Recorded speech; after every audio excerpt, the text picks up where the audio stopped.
It's here.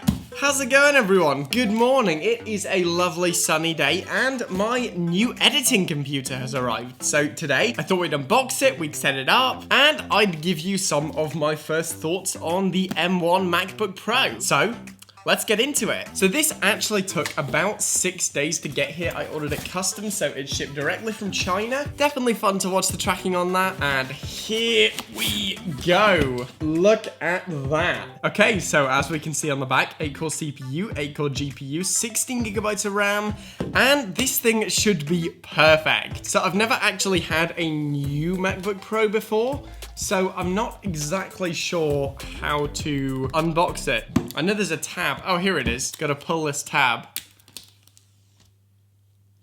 Nice. Ooh, there it is. So this is actually the first MacBook Pro I've ever had outside of that Retina line. I am definitely gonna have to get used to the dongle life, but that shouldn't be too much of an issue. Let's take a look at what we got in the box. Oh, so we have the computer itself, bit of Apple documentation, and the charging plug. Anyway, let's go have a quick little montage to set this thing up, and I will meet back with you guys.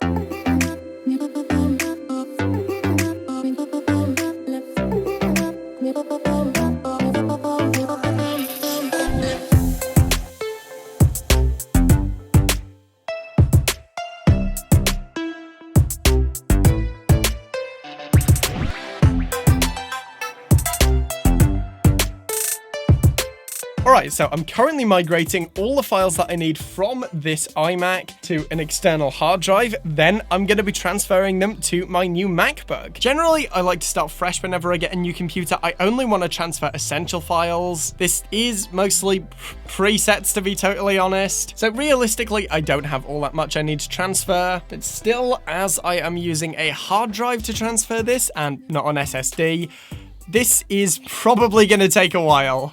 Even after just briefly using my new MacBook, this is taking a while. Should we have blue?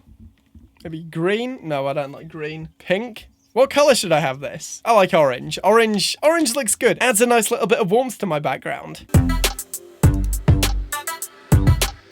Just realized I also gotta deactivate film convert on this machine. I accidentally reset this computer without deactivating film convert. Now I only have 2 licenses left, so gotta remember to do that.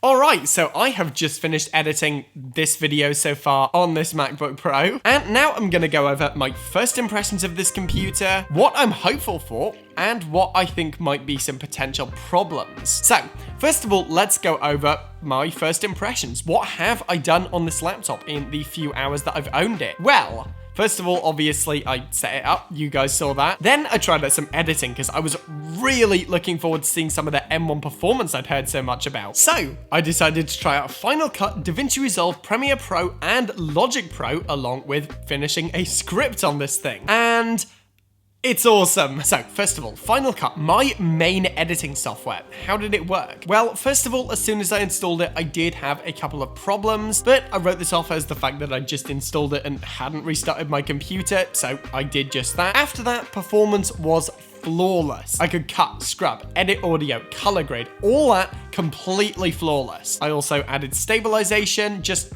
the works. Absolutely no issues whatsoever. Yeah, considering, as I said, that's my main editing software, I'm looking forward to this. Next up, I tried Davinci Resolve. Now, Davinci Resolve has been getting better over the years. I remember I first tried it back in like 2017 as an editing software, and back then that thing did have some problems with it. But as I said, over the years, it has been getting better and better. I've even recently edited a few videos on it, and I've got to say, performance on the M1 MacBook was very good. For a while now, this thing has certainly been in second place for intuitive editing, and it has far better color grading tools than Final Cut. So the fact that this also works really well on my MacBook Pro is a really nice feature. But let's talk about the thing that surprised me the most. Obviously, it's Premiere Pro. So as of now, Premiere Pro isn't currently supported by Apple Silicon. So I ran the Rosetta version, which essentially emulates the Intel-based version of that software, and it was flawless, which, considering it's Premiere Pro and emulated software, I really didn't expect. As some of you may know, my previous editing computer of choice was a 27-inch 2017 iMac. After running some tests, this thing is probably twice as fast. Not even exaggerating, I ran a test project, it was about 5 minutes, 4K color grading, mixer frame rates, and not to mention our good old friend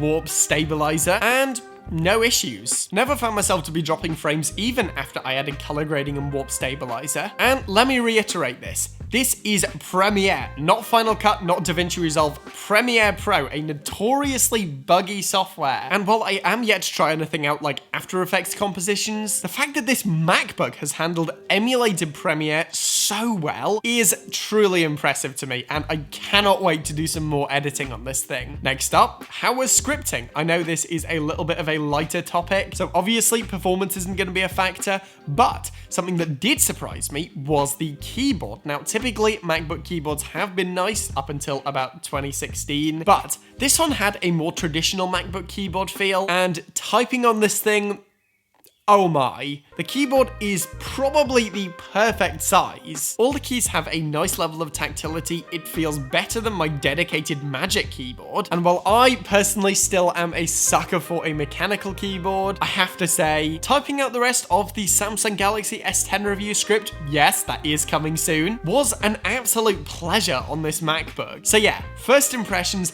very positive. Next up, let's talk about my hopes for the future of this machine. So as I said before, I bought the 16GB variant, and after watching some tests, I realized for a lot of things, the 8GB version performs very similarly at the moment. However, I am hopeful that soon that 16GB will be better used by apps like Final Cut Pro in order to bring even more power to this machine. So yeah, that's my first hope for the future. I hope that developers start using that 16GB more so we can get some truly crazy performance out of these laptops. Next up, of course, my second hope for the future is that the Adobe suite fully gets optimized for Apple Silicon. As I said before, the Rosetta performance with Premiere Pro was incredible, but that's only piqued my interest. I'm only more interested in how well Apple Silicon's going to perform with the Adobe suite now. I know there is some beta software that does work with Apple Silicon, but historically, beta software hasn't been the most stable. And again, this is Adobe we're talking about, the champions of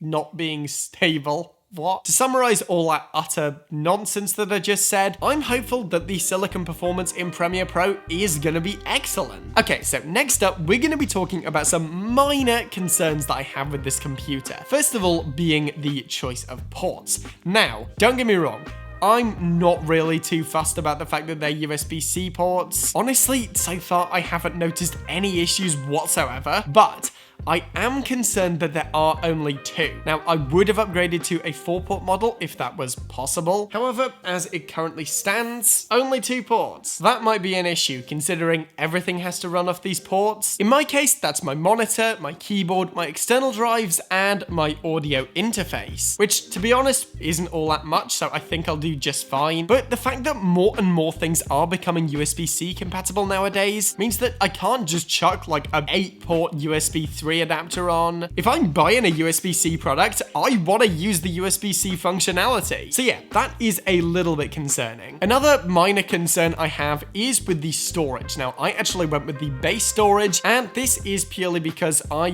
barely keep anything on my hard drive. I have over the years built up a system that works for me using external drives, and so the only thing I really keep on my internal drive is my programs. So yeah, this may not be a particularly warranted concern. Me personally, I think I'll do just fine, but if you want to buy my exact spec, then you probably should bear that in mind. Do you have a solid external drive system, or do you use a lot of internal storage? Oh yeah, by the way, I forgot to mention before, but I got the silver version because I like it a lot, and may or may not personally think that Space Gray is very overrated. Don't get me wrong, I like Space Gray, but look at how clean the silver one looks. I like this. All right, guys, so that's it for today. I hope you've enjoyed this one. Let me know, by the way, what is your operating system of choice? Do you like Windows? Do you like Macs? Do you like a variant of Linux? Let me know in the comments. I always enjoy reading those. As for now, though, as always, thank you for watching. Remember to like the video if you want to see more content like this, then smash that subscribe button.